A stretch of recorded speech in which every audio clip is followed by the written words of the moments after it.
Hello, and welcome to Emergency Hedge, the show where I teach Dave how to play Netrunner. And I teach Jessica how to play Arkham Horror. We've Hey, had. Jessica. Hey, Dave, how are you? I'm pretty well. Yeah, I'm good. How about yourself? I'm doing pretty good. I've had quite the week with I know. all I, sorts of I things. feel.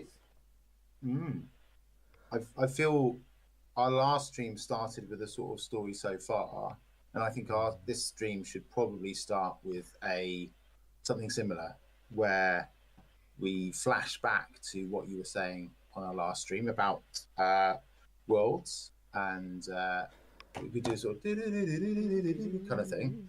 Yeah, Um, and then we talk about what actually happened. Do yeah, you remember what you said on the stream? I don't remember word for word, but I imagine I whinged about Hermes a lot because it's been one of my hobbies recently. I imagine I was like, yeah, so I'm not even gonna really like try when I go to Worlds. I'm gonna like just like take this silly traps deck and whatever. I imagine that was part of the energy that I brought. Um, does this sound about right? Yeah, I can give you a verbatim quote if you like, Sure, or more or less. sure. Or actually, it was a funny turn of phrase because afterwards I went back and looked at it. You described yourself as taking a basic bitch PE deck to the World Championships of Netrunner. Yeah, How did like that go for you, Jessica? I came 18th at the World Championships of Netrunner, um, and not because the only reason I didn't make the top cut, the reason I didn't make the top cut is because I did really badly with my Arasana deck. If I'd won one more game with that, uh, and blah blah blah, other things had happened, then yeah, then I would have made the top cut. And there was a moment where it looked like I genuinely might have made the top cut. I bubbled out on strength of schedule. Amazing. I mean, I Indeed. did know this, but I'm still sort of vicariously very proud of that result, even though I had absolutely nothing to do with it. And I still think it's extremely funny given the approach that you took to the tournament I don't think you and your did. I expectations. don't think you did have nothing to do with it, Dave. I think the part of the reason why I kept playing Netrunner when I wasn't particularly enjoying it was because we play Netrunner together every few weeks, and I was like, no, you can't just like give up on this hobby because you're having a bad time. Like it affects other people. So like it kept me with a. It meant that I wanted to do something a bit more dramatic and interesting for the stream, and my I meant to bring my top hat and moustache up so that I could show them off for the stream. It's on the screen. We've got the It's picture it on is the, on the the deck screen. list It's already that there. the people can see it. Yeah, there I So, am. what you're saying, Jessica, is that I guilt tripped you into coming 18th to Yeah, pretty Worlds. much, pretty Brilliant, much. brilliant. I'm okay now. I'm proud of myself too. It's a object lesson in karma. When you live for others, good things happen to you. Speaking of it, was one of the most. I imagine it's one of the most unpleasant decks to play against, possibly. In a I think we've got some stories about that. But go on, say what you're going to yeah. say. Um, so like I said before, it is a perhaps PE deck that kind of punishes you for running the board and punishes you for not running the board, and you do sometimes just have to make that 50-50 decision of like, is this a clearinghouse or is this a cerebral overwriter? Um, I do I think the pressure got to a lot of people. I don't actually think this deck is that hard to play against. Like it does well on JNet, but it doesn't have 100% win record on JNet by any stretch of the imagination. And you would expect the people who you bump into at Worlds to be better than the people who you just randomly meet on JNet. But like I say, I think when you're sitting across from an actual human being who is literally twirling their moustache at you, um, it's a different thing. And I think I also picked up on like little body language or how people were kind of approaching the board and made decisions different that way and had a bit of a firmer read on when I could put an unguarded Fuji on the board and stuff like that. And some of those plays, well, a lot of those plays paid off. I'm not going to pretend that I didn't get very lucky on the day. Like this is a high variance deck, and it could have every single game. I thought I was going to lose every single game. There was a point where I went, okay, well, I've lost this one. They know what they're doing, and that's fine. It's like not supposed to every game. And then either they change what they were doing, or I'd see a line, or I'd see a way of setting them up so that if they stuck to their exact algorithm, I could put them in a tough spot. And yeah, I guess I drew the right cards, they hit the wrong cards, and that's Netrunner, baby. So we are going to talk about the deck, and I'm quite interested to hear how it works. Could you just tell us a bit of like what I have never been to Netrunner Worlds before last week. You'd never been to Netrunner Worlds. What's it like? It's amazing. Like it's in the end the reasons that I went, the things I was looking forward to all happened. It was a huge room full of people who absolutely love this game, and that tends to be quite a tough spot for people for a game of this type. It's okay. I'll do a couple of negative things. It's busy, it's loud, it's crowded, it's hot, but all of that can kind of add to that sense of like you're at the World Championships. This is intense, and it's supposed to be a bit intense. I made a decision on the day to static seat because my dyspraxia means that putting all my stuff away, moving around all the time, tends to get like cause me as much, not more stress than the games themselves. And so they let me have a static seat, and I think that made a big difference to like how I performed on the day. Partly as well because static seats are slightly out of the way, and so I'm not getting as intense a burst of noise the whole time. Some people brought ear defenders for the noise. Yes, I think I saw somebody wearing some on the stream one time. Yeah, I could see how that would be a useful strategy actually.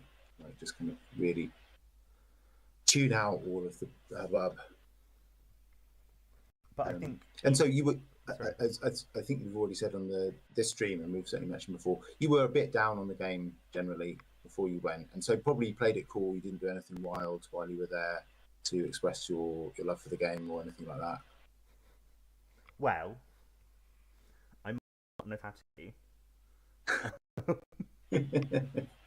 My best friend Lou and I went and got matching Netrunner tattoos, although his is green and mine is black.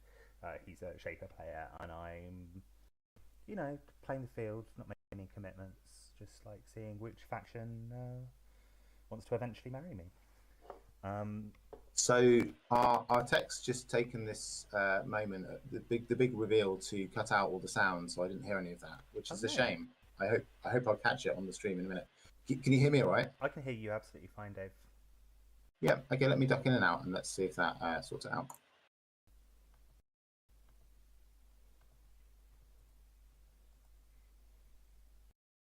Can you hear me? How about now? I can hear you, yeah. It's still not the other way around, unfortunately. That's a shame. Did we find last time that both of us dropping... people can hear us. I checked that already. Okay. Let me just... Can I leave the call and come back? Yeah. Let me leave the call and come back rather than just turning my camera on and off. And let's see what that does. It's just taking it online. It's just me now. What will we do? I won't start talking about the deck quite yet, but you can up here and you can see. Hey, how about now? I can hear you fine. I've been able to hear you fine the whole time. No? I still can't hear you, unfortunately. That's really annoying. Your hat's so good. I'll drop. I will drop. No, can't hear you.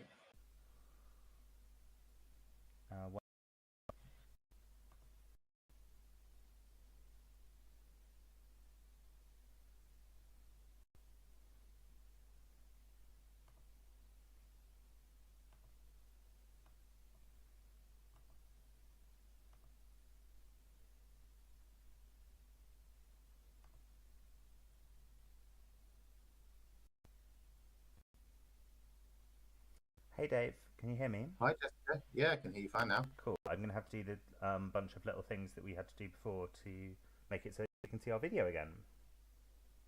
That's okay. Well, I hope that's okay. I hope it's okay as well.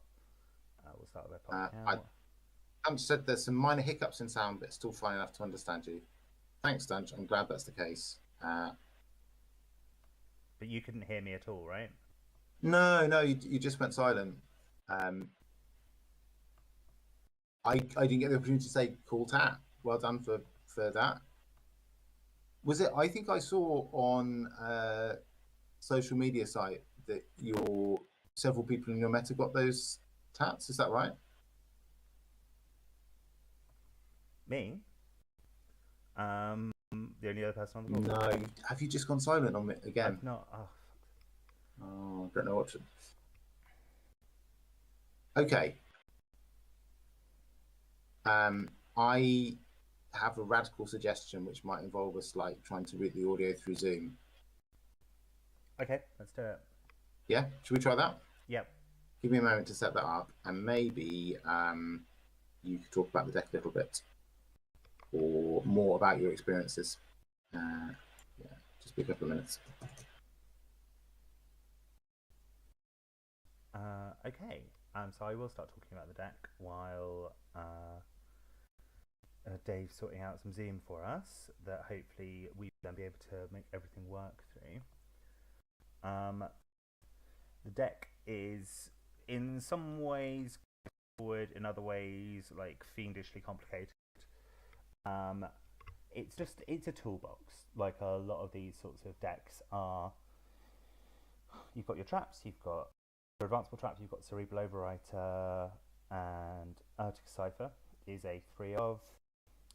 You've also got other stuff that likes to be advanced, NGO Front. I think that's it for the advanceables if you don't count the agendas. And Mitosis. Mitosis is the key card. Your ideal opening, I was generally marking if Mitosis in my opening hand. Because what you want to do, your kind of ideal opener is Mitosis, Cerebral Overwriter, and an NGO Front. Although an NGO Front and anything advanceable is kind of fine. I mitosis out all kinds of things the other day. I think I mitosis out a snare at one point. I definitely mitosis out a Reaper function. I did it with the Marilyn campaign because generally you want to keep those tokens on things that people don't check and never know what they are, and just kind of build up that kind of anxiety about what the board might do to you. I didn't do it on Spin Doctors either because those are going to disappear. And you might be thinking, yeah, but if you put tokens on stuff like Moonpool and Reaper Function and Snare, it's like you've wasted tokens. Those tokens shouldn't be there. But the deck uses 3 Trick of Light, and Trick of Light was often a key component of getting those final net damage. One of the big ways that this deck can win is by getting a Fuji asset retrieval out on the board through my tokens, along with something else. Let's say Overwriter for the sake of argument. If the runner doesn't run either of those, you are just looking for Trick of Light and Neurospike in your hand, and you have 6 damage on the board and in hand, because you can Trick of Light the 2 tokens onto the Fuji, advance it, score it. You've then got a click left to play Neurospike, and you've done 6 damage in a single turn. If not, got a bigger hand size, or Steelskin Scarring, or the Shaper resource that you put on the board and draws you 2 cards as and when you want it, then you kill them. How are we doing, Dave?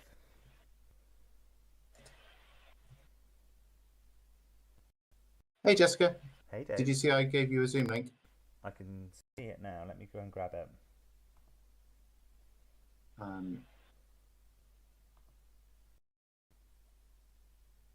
Dunch is saying that there's also some sound dropouts, I think, when you're talking. When I'm talking? Okay.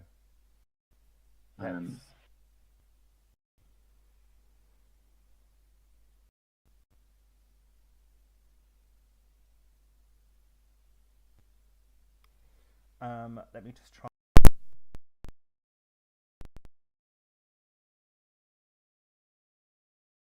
I think we might get some like background noise. Is that any better, Dave? Yeah, that's better. Well, there we go then. It was.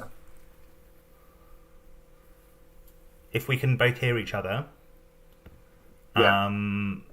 It all seems to be working. Just stick with this for now. Yeah, for sure. That's great. What a nice surprise. How far? Yeah.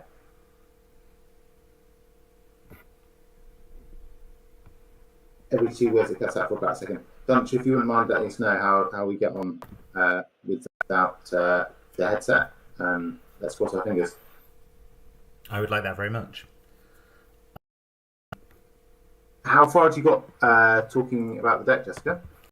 I talked about some of the main ways that it likes to kill, but I think that like... Oh no. Is it gone again? Yeah, really, it's happened again. Yeah, I'm afraid so. Okay.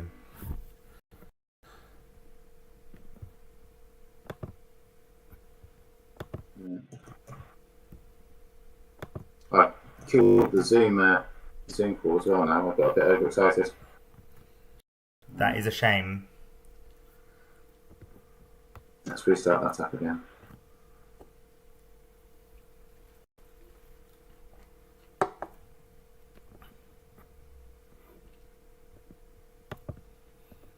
Yeah, I was talking about... I talked a bit about mitosis and Trick of Light. I think if I was going to make a change to this deck, I might drop my virus for something, which seems weird in the current meta, but it's just like this deck doesn't try and win on econ. And I sort of don't... You can kill an imp with it, but the big deck that's using imp at the moment doesn't care if you an imp with it. It will just keep loading those imps up with, I want to say Knobcree, over and over again.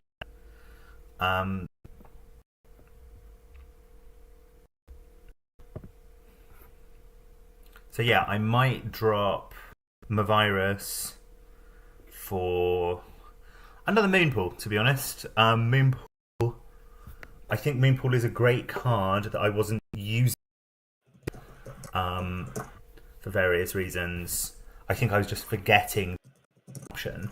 Like it's obviously if you've got someone running a Cerebral Overwriter or an Urtica Cipher, you can Moonpool extra tokens onto them after they've committed to access. And in theory, that's another kill option it has, but I just didn't use it on the day. I haven't really used it much on Jaina either. And it has other utilities as well, getting stuff out of hand, just being like a thing that the runner has to trash. It is a must trash off the board, advancing stuff as well, and fixing your hand. Like it's a big utility. I think if I was fixing the deck now, I'd take out the Movirus in the Moonpool. One moment, everyone.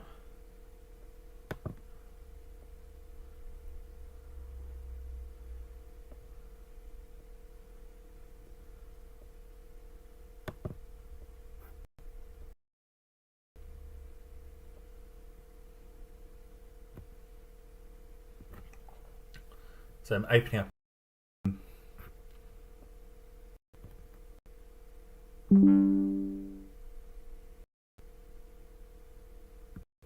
I think I'll have to off this call Zoom work. Were you thinking doing video through here and audio through Zoom? You can't. It's silly to ask.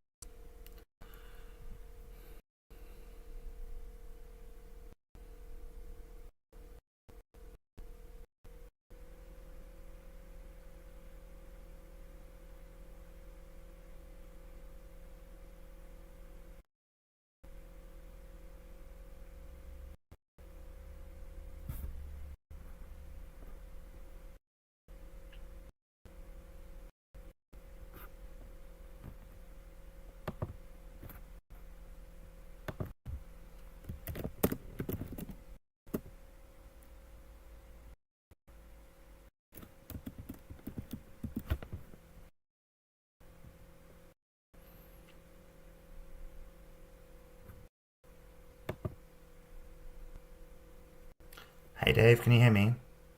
Yeah, I can. Yeah, can you hear me? Yeah, I can hear you. Um, Okay. I think I'm hearing you through Discord, but I don't know. No, I can't be hearing you through Discord. You've muted on Discord, so I must be hearing you through. I'm muted on. Yeah, same. I've been listening to the stream a little bit while we were connecting, and the audio's a bit bad in that. Are you using a wired connection I am not using on a the wired computer? connection. I couldn't get my wired connection to work this week. That might be it. That might be it. That might be it. I suspect that's probably what's causing a little bit of the audio dropouts that's being reported. Okay. Have you How far you got through talking through the deck? I could hear that you'd said a fair amount about it.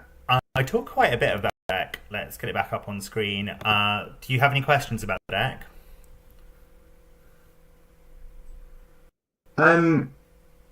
Yeah, it's a bit hard to know what to ask, given that you've already spoken a lot about it. I don't want to get you to repeat yourself. I think it'd be like possibly I said dropped out as well, so feel free to repeat myself. Mm-hmm.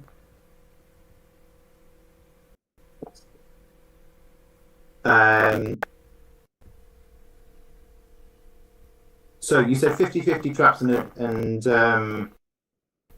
agendas. So we've 11 agendas and 11 traps. Is that right? We've 11 agendas. I'm 50-50. I meant you can create forks where the runner just has to take a pun. Is the thing I think it is? Is this the thing I hope it is, or is it the thing I fear it is?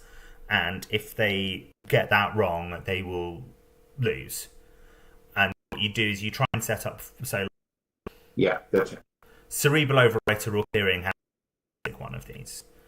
It was part of the joke of the deck that I was taking something with the Cerebral Overwriter Clearing House fork to World, because that fork is one of the first things that almost every Netrunner player in the modern era thinks of to do. And we all for a while, and then we go, actually, this isn't great, because if I advance something 6 times and they don't run it, then, like, for a start, they've probably gone and won elsewhere while I've been doing that. And secondly, if they don't run it, I just wasted, like, 3 turns worth of tempo on something that didn't work. Yeah. But on the day it did work, it worked specifically against former world champion Pinsel, who ran my 6 advanced Cerebral Overwriter. And one of the things the deck does is there are lots of plan A's to the deck, and when those plan A's fall through, you can usually set up one of these sort of 50-50 things, which at least means that you are like, it's not like good, it's not your ideal way to win, but you can set lots of them up. And when we play the deck together in a bit, I'll kind of show you what I mean in terms of the kinds of forks that you can set up, where you are. There is almost always a thing that the runner could do that would fuck you over, but they don't necessarily know what that thing is, and a lot of the time they are literally having to guess. Yeah. It's sorry, I just think that you're saying the Discord feed is still frozen for them. Have you got us pinned to the top? The top, yeah.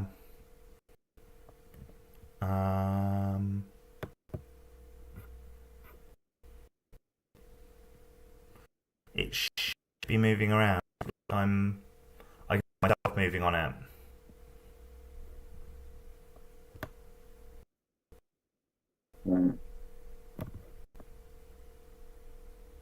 I think sometimes even when it's on the top, if it drops off, you need to like click on the window and choose pin to top. Okay, I will do it again just so that it is what I want.